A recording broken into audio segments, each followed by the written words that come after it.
ഗോപൻ സ്വാമിയുടെ മഹാസമാധിക്ക് ഇടമൊരുക്കി സംഘാടകർ. മഹാസമാധിയായി വലിയ ചടങ്ങുകളോടെ സംസ്കരിക്കാനാണ് കുടുംബത്തിന്റെ തീരുമാനത്തെ തുടർന്നാണ് ഇപ്പോൾ ഒരുക്കങ്ങൾ പുരോഗമിക്കുന്നതും. ഗോപൻ സ്വാമിയെ സമാധി ഇരുത്താനുള്ള പീഠത്തിന്റെ പണികൾ ഉൾപ്പെടെ ഇപ്പോൾ പൂർത്തിയാക്കിയിട്ടുണ്ട്. ഗോപൻ സ്വാമിയുടെ ഭൗതിക ശരീരം ഇപ്പോൾ നെയ്യാറ്റിൻകര നിംസ് മെഡിസിറ്റിയിലാണ് സൂക്ഷിച്ചിരിക്കുന്നതും. ഇന്ന് ഉച്ചയ്ക്ക് 2 മണിയോടെ കൂടി സ്വവസതിയിൽ എത്തിക്കും. അതിനുശേഷമാണ് മഹാസമാധി ചടങ്ങുകൾ ആരംഭിക്കുക. നാമജപ ഘോഷയാത്രയോട് കൂടിയാണ് മൃതദേഹം വീട്ടിലേക്ക് എത്തിക്കുന്നത്.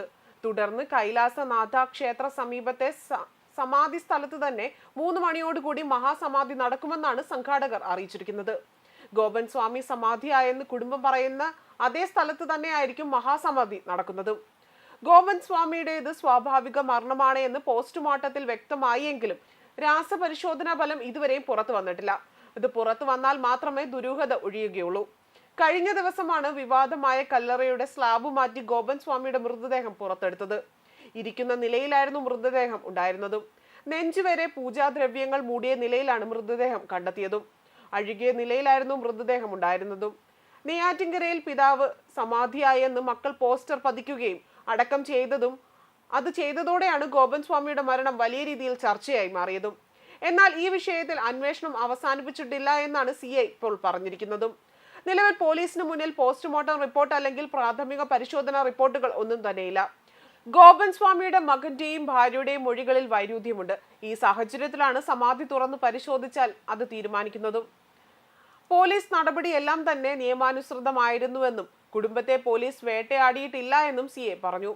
തുടർന്ന് തിരുവനന്തപുരം മെഡിക്കൽ കോളേജ് ആശുപത്രിയിലേക്ക് കൊണ്ടുപോയ മൃതദേഹത്തിന്റെ പോസ്റ്റ്മോർട്ടം ഉച്ചയോടെയാണ് പൂർത്തിയാക്കിയതും. മരണത്തിൽ അസ്വാഭാവികതയില്ല എന്നാണ് പോലീസിന്റെ പ്രാഥമിക നിഗമനം. മൃതദേഹത്തിൽ മുറിവുകളോ പരിക്കുകളോ ഒന്നും തന്നെ പ്രത്യക്ഷത്തിലില്ല. വിശദമായ പോസ്റ്റ്മോർട്ടം റിപ്പോർട്ട് വന്നാൽ മാത്രമേ ഇക്കാര്യങ്ങൾ വ്യക്തത വരികയുള്ളൂ. ആന്തരിക അവയവങ്ങളുടെ സാമ്പിളുകൾ രാസപരിശോധനയ്ക്ക് അയക്കാനായി ശേഖരിച്ചിട്ടുണ്ട്. ഒരാഴ്ചയ്ക്കുള്ളിൽ രാസപരിശോധനയുടെ ഫലം വരും.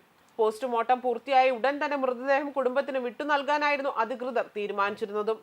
എന്നാൽ മൃതദേഹം ഏറ്റുവാങ്ങില്ല എന്നായിരുന്നു കുടുംബത്തിന്റെ ആദ്യ നിലപാട്. പിന്നെ പോലീസും ജില്ലാ ഭരണകൂടവും കുടുംബത്തെ കാര്യങ്ങൾ പൂർണ്ണമായി പറഞ്ഞു മനസ്സിലാക്കുകയായിരുന്നു. ഇതേ തുടർന്നായിരുന്നു കുടുംബം മൃതദേഹം ഏറ്റുവാങ്ങിയതും. ഇതിനുശേഷമാണ് ഇന്ന് മഹാസമാധിയായി ഗോപൻ സ്വാമിയെ സംസ്കരിക്കാൻ ഒരുങ്ങുന്നതും. ന്യൂസ് ഡെസ്ക് കർമ്മ ന്യൂസ്.